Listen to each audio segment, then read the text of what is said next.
For a great speaker, usually they have pretty good facial expression. And let me break it down for you. Facial expression is about two parts. One is your eyebrow movement. Secondly is about your mouth movement. So here's my first question. When you present, do you move your eyebrows? Yes or no? If you don't know, don't worry, because very soon you will be doing your own recording. So once you record yourself, it's going to be very, very obvious. But I would guarantee you, for whoever that you identify as a confident speaker, they are always moving their eyebrows. Just now, I'm talking to you now. I guess no one was analyzing my eyebrows. Is it a little bit more obvious right now? It either goes up, it either goes down. Okay, no rocket science right there. But if you're not activating this part, people just feel like you are not engaged.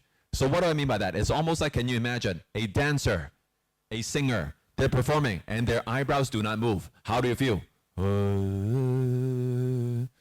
Feels like you're not engaged and you're not even passionate about the thing. And if you think about a good speech, it is also a performance. So if you want to demonstrate your passion, energy, and confidence, you have to remind yourself to move your eyebrows. Third thing, hand gestures. You see my hand gestures, right? Did you analyze my hand gestures? I guess no. Now, let me help me analyze it for you. Basically, if you want to look more confident, there are two axes you need to take care of, and there are two dimensions. One is the width of your hands. Secondly is the height of your hands. Question number one. For a more confident speaker, do they put their hands wider or do they put their hands less wide? Wider, okay? So for a confident person, usually they have open motion. And you know what I mean by open motion is I would like to analyze for your body motion. Do you have more on-body movement or more off-body movement? What I mean by on, what I mean by off, demonstrate again. On-body movement. My hands are on top of my body. That is on-body movement.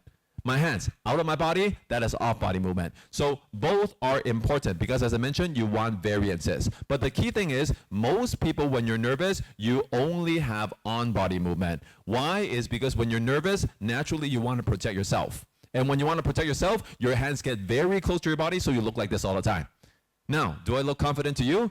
Obviously not, because I feel a little bit too protective. So being able to open up your body every now and then makes a huge difference. Okay. Next thing, body movement, extremely important. Has anyone noticed I have been moving around for quite a bit? You know why? Because it's Friday. It's after lunch. I see some of you are sleeping, and I understand. Okay, I've been in your position. I'm tired as well. Now the thing is, how do I try my best to keep your guys engaged is through walking. Because you know why? When I'm walking, what happens to your eyes? Your eyes are subtly moving. Because in the ideal scenario, when I'm speaking, if I could get you moving, then you're the most engaged. So when I speak, your hands are not going to move, right? Your legs are not going to move. How can I make you move? Is making your eyes move. So the concept is almost like if you don't want your laptop to go to sleep, what do? You move the mouse cursor to keep it awake. Now I'm doing the same thing. When I walk around, suddenly your eyes are moving a little bit, so I have a better chance to keep you awake. Okay, that's number one. Number two, if you think about it, I mentioned again and again, engagement is all about variety. And when you watch these kind of films, these kind of dramas, what happens? Even in the same scene when two characters are talking, they always keep on changing the angles. Right? Why? Because they want variances to kind of create that excitement and that stimulus. Same thing. If you only look at me at one angle all the time, it becomes boring to you. So why do I need to move? Because sometimes you look at me at this side, sometimes you look at me at this side, sometimes you're closer to me, sometimes you're further away from me. It's those variants that I continue to keep you engaged, and not to mention about the confidence level.